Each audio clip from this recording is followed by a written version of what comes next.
mpamagara joro rishitse wambwiye kutazamva inyuma amayeri yawe hoya niyo nshaka kumenya oh baby Lenny today production news. let's make a move together mubera impamvu ku rugamba subusanda kuzura mu rukundo sinshaka kugukumbura icyo utazi nicyo kireke kibi cyawe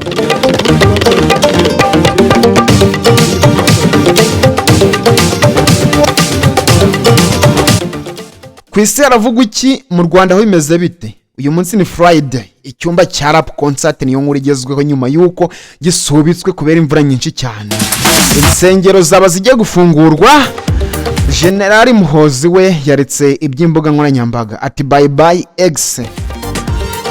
Njyewe ndi Leonard, iyi ni today full package, inkuru zigezweho ndaje ngo tuyifungure.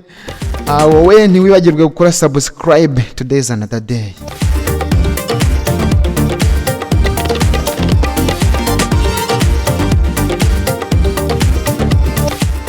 General Muhozi Kayine Rugaba, umugaba mukuru w'ingabo za Uganda UPDF, akaba n'umuhungu wa Perezida Yoweri Kaguta Museveni, yatangaje ko avuye kuri urubuga rwa X rwahoze ari Twitter ngo yite ku gisirikari abereye umuyobozi.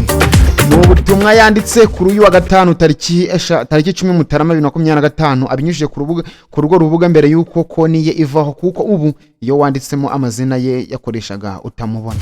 Yanditse agira ati zari imbaraga zidasanzwe n'urugendo rwiza kuri iyi mihanda mu gihe cy'imyaka 10 yose kuva muri 2014.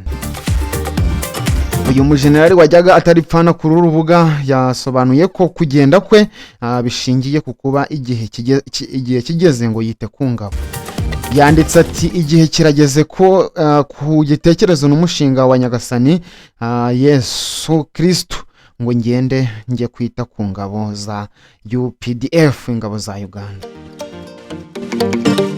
General Muhozi yavuze ko kugenda kwe atari ukwa burundu, ko ashobora kuzagaruka. Ati mu gihe gikwiye, mu gihe kiri imbere nibiramuka bibaye bikenewe, maze kuzuza inshingano za Nyagasani Imana zo kuzana ituze n'amahoro ku bantu mu gace kacu, tuzongera duhure. Ati ndabakunda rwose. Nyuma y'ubwo butumwa rero urukuta rwe rwa X rwahise ruvaho. Ubu rwahavuye Lenny today production news. Mu bihe bitandukanye General Muhozi yagiye anyuza ubutumwa butandukanye ku rubuga rwa X, harimo na bumwe mu butigeze bwakirwa neza n'ibihugu bigiye bitandukanye cyangwa amahanga. Mu 2022 rero yigeze kwandika ko ingabo za Uganda zifite ubushobozi bwo gutera umujyi wa Nairobi muri Kenya zikawufata mu byumweru 2 gusa. No butumwa icyo gihe butakiriwe neza na Nairobi, ku buryo diplomasi yajemo agatotsi.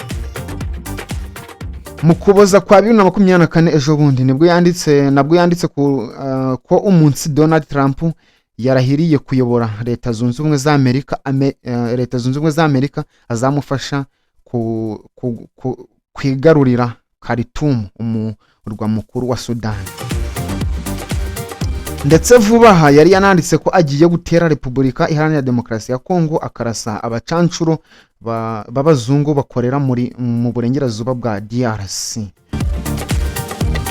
Mu butumwa bwarakaje Kongo, Sudan ndetse birangira General Muhozi abusebye kuri X. Ikindi kandi General Muhozi yakunze kugaragariza kuri X ni urukundo akunda Perezida Kagame n'u Rwanda ndetse n'ingabo z'u Rwanda RDF. Aya ni amakuru dukesha umuseke akadomorwa.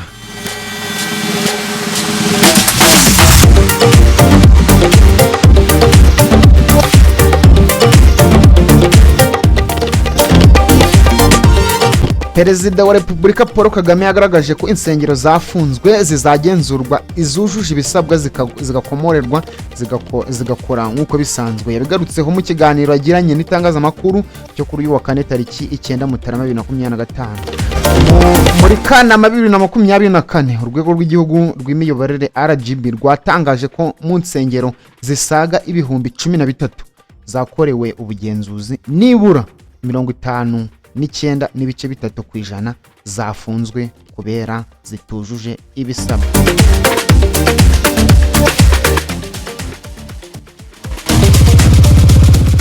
icyo gihe zimwe zafunzwe zagerageje gukora ibyo zasabwaga kugira ngo zongere zikore, ariko hari n'izindi byagoye ahanini kubera amikoro y'abagize itorero. Mu kiganiro n'itangazamakuru rero kuri uyu wa kane tariki 9 Mutarama 2024, umukuru w'igihugu yatanze icyizere ko insengero zizagenzurwa basanga zujuje ibisabwa zigahita zikomorera. Perezida Kagame yagize ati uko insengero zafunzwe bazifunze babwiye abantu impamvu, hari izitarafunzwe aho abo bantu nabo izo mpamvu bamwe wenda ntibazemeye, ariko hari benshi bazemeye. Uravuga ko hari abazujuje, ibyo ni byiza. Ubwo igisigaye abazifunze bakwiye gusubira inyuma bakareba niba koko ibyo basabye abantu barabyujuje, kandi ikibazo ni iki. Ntabwo numva ikibazo kiremereye kidafite umuti, ahubwo abantu ni ugushyira mu bikorwa ibyo baba bakwiriye gukora.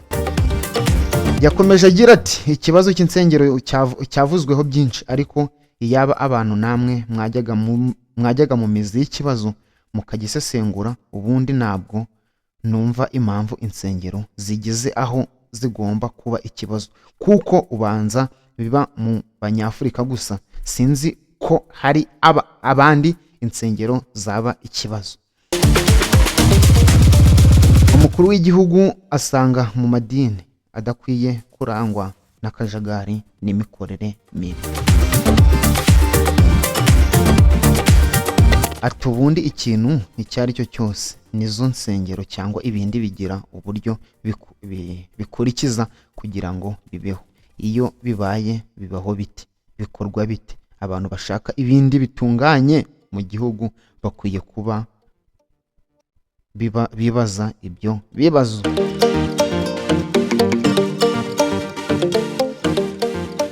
Yakomeje ati ikibazo gisigaye ni ikindi, ni ukujya kureba niba noneho byuzuye. Nta nubwo bavuga ngo badusabye kuzuza iki kandi kidakwiye kandi atari cyo, nuko bemeranya nibura n'ibyasabwaga ko baba barabikemuye.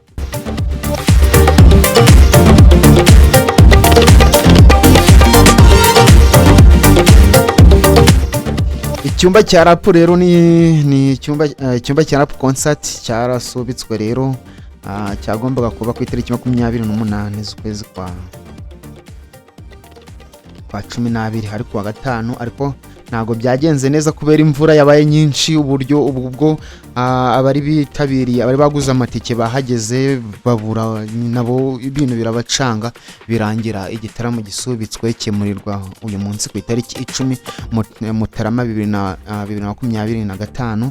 Niyo mpamvu rero uyu munsi mu kanya kigiye kuba hariya muri Kigali, kiraza kwitabirwa n'ubundi n'abahanzi bagiye batandukanye uko bari bavuzwe. Abahanzi 13 ba rap bose baraza kuba bahari, ibintu biraza kuba bimeze neza kubera ko n'amatike yari yaguzwe. Abari bayaguze birakomeza bibe kwa kundi, aracyafite agaciro, ubu ngubu bemerewe kuyakoresha nk'ibisanzwe. Rero ubwo wowe nucikwe, ngewe nireba nari ni Today Updates News, today's another day. Tugenda turebera hamwe amakuru agiye atandukanye, amakuru y'imyidagaduro, amakuru ya showbiz, amakuru ya politiki, amakuru yo mu mahanga. Mukomeze mugire ibihe byiza uyu munsi rero, nimuze gucikwa, mukomeze mugire umwaka mushya muhire.